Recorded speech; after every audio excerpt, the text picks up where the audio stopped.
الله تعالى وبركاته. اللهم صل وسلم على سيدنا محمد. صحة عيدكم البنات، كل عام وانتم بخير، نعاد عليكم بالصحة والهنا والعافية وراحة البال يا ربي امين. الوغ اليوم جبت لكم وصفة دي ميني بيني ولا اروع. نروحوا ديريكتومون المقادير وطريقة التحضير بلا ما نطول عليكم. هنا نحتاجو بالنسبة للمقادير نحتاجو 2 كيسان كبار تاع فرينة، نحتاجو ملعقة كبيرة سكر عادي وملعقة صغيرة تاع خميرة الخبز وملعقة صغيرة لافاني وقرصة ملح. هادو هما النواشف اللي نحتاجوهم. 2 كيسان كبار تاع فرينة، ملعقة كبيرة سكر، ملعقة صغيرة تاع لافاني وملعقة صغيرة تاع خميرة الخبز وقرصة ملح يا البنات، ونخلطوا النواشف مليح. هذه الوصفة يا البنات غادي تخرج لكم شابة بزاف وخفيفة وماشي مزيتة وحاجة ولا اروع. كل مرة غادي ديريها لوليداتك.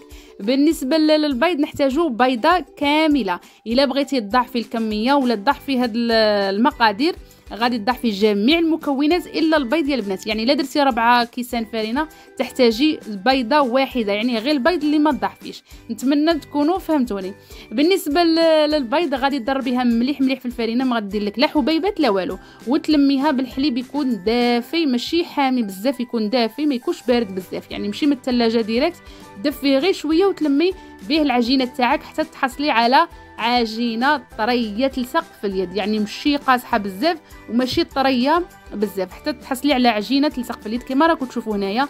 تلميها مليح مليح مليح، ويعني لا شتيها طريه بزاف غادي تزيدي الفرينه من الفوق ومن تحت حتى تحصلي على كره كما راكم تلاحظوا في لا فيديو. كيما هذا هو القوام اللي تحصلنا عليه يا البنات. قربت لكم هنايا التصوير باش تشوفوا القوام اللي تحصلنا عليه. غادي نضيفوا لها ملعقه صغيره تاع زبده وندخلوا هذيك الزبده مليح مليح في العجينه تاعنا حتى نتحصلوا على عجينه طريه. كما قلت لكم هذه الوصفه غادي تعتمدوها يعني على لوليداتكم بنياتكم، تديها معاك للبحر، يعني تديها يعني والله لا وصفه بنينه، ديها لضيافك، ديريها لصحاب الدار تقهووا بها، غادي تعتمديها وتعجبك بالبزاف، يعني تجي ناشفه ماشي مزيته ما حلوه بزاف. ما هذه هي. الوغ كما راكم تشوفوا كملوا كاع لا فيديو ونكملوا مع بعض ونشوفوا النتيجه. هذه هي البنات، هذه هي العجينه اللي تحصلنا عليها. غادي نديروا لها الفرينه من الفوق ومن التحت باش تقعد لنا طريه، نتحصلوا على كره كما راكم تلاحظوا. هذا هو القوام. غادي نخلوها ترتاح لمده 30 دقيقه، نصف ساعه يا البنات. نغطوها ونخلوها على جهه ترتاح لمده نصف ساعه ونعاودوا نرجع لكم. هنا البنات بعد ما تحصلنا على العجينه بعد 30 دقيقه عاود رجعنا لها. غادي نورقوها يا البنات، نطبعوها ونقلوها في الزيت ونشوفوا النتيجه. هنايا درنا في البلان طرافاي تاعنا درنا شويه فرينه باش ما تلصقناش العجينه، يعني من الاسفل ومن الاعلى نديروا الفرينه ونجيبوا الحلال ولا الوراق كما نقولوا حنا ونحلوها مليح، يعني السمك تاعها ما يكونش غليظ بزاف وما يكونش رقيق بزاف، يعني غير 5 سنتيم، ما ديريهاش غليظه بزاف وما ديريهاش رقيقه بزاف، يعني ماشي كيما يعني غير شويه 5 سنتيم بزاف. دوك نقرب لكم هنايا السمك تاعها باش تشوفوا مليح مليح. يعني نبغي نشرح لكم الطريقه النيشان باش الوصفه تخرج لكم كيما خرجت لي انا. هذه هي البنات. تجيبي البلاط تاعك ترشيه بالفرينه باش ما تلصقلكش. وبالنسبه للطابع انا درت غير البوشون تاع الزيت تاع 2 لتر. الا كان عندك البوشون كبير ولا كان عندك طابع دائري يكون هكا صغير السمك تاعه، يعني السمك تاعه كيما راكي تلاحظي تجيبي، ولا ما كاش عندك غير بالبوشون كيما درت انايا. المهم هما يجوا يعني يجوا صغار، دي ميني بيني يجوا غير صغار ماشي كبار بزاف.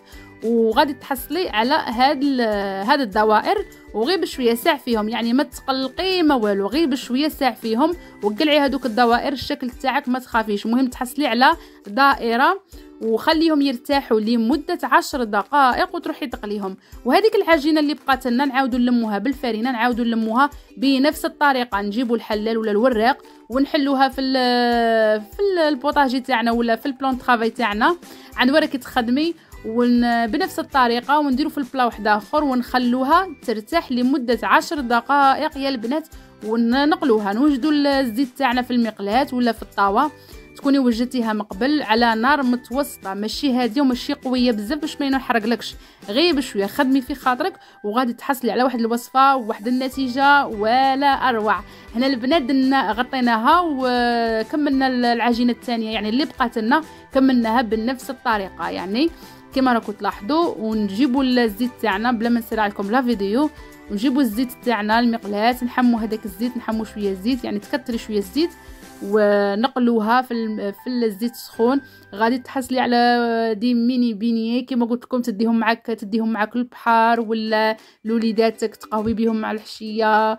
والله يا البنات والنتيجه رائعه، تقدميهم مع الشوكولا ولا مع الحسل ولا كما قلت لكم. هنايا كما راكم تشوفوا في لا فيديو بعد ما حمى الزيت مليح مليح مليح غادي نرمو كاع الحبيبات حتى هاد الحبات حتى تعمر المقلاة ووحدهم غادي ينتفخوا. يعني بلا ما تكبي كما نديروا السفنج، بلا ما تكبي بالملعقه تاعك لا والو، غير بشويه غادي تشوفوا الانتفاخ تاعهم كيفاش راه يطلع، كيفاش الكره راها تطلع غير بشويه. شوفوا السمك تاعها، شوفوا القوام تاعها، وكي تحمر لك من الاسفل تم قلبيها يعني في خطره ولا غير بالحبه غير اللي ساعدتك، ولا يعني الملعقه ولا الحاجه اللي ساعدتك خدمي بها غير بشويه.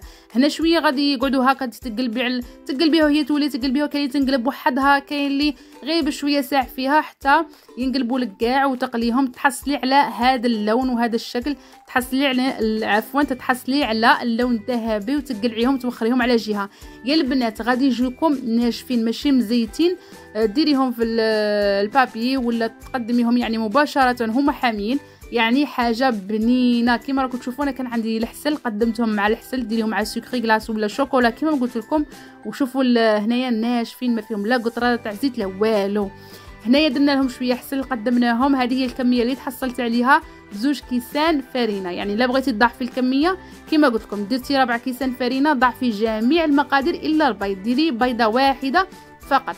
سمحوا لي البنات هضرت بزاف، نتمنى تكون عجبتكم الوصفه تاع اليوم. وما تنسوش تشتركوا في القناه، تخلوا لي كومونتير، ديروا لي جيم، تبارطاجوا لا فيديو الوصفه الا عجبتكم مع خواتاتكم، وتخلوا لي كومونتير شباب، وتهلاو برواحكم والسلام عليكم.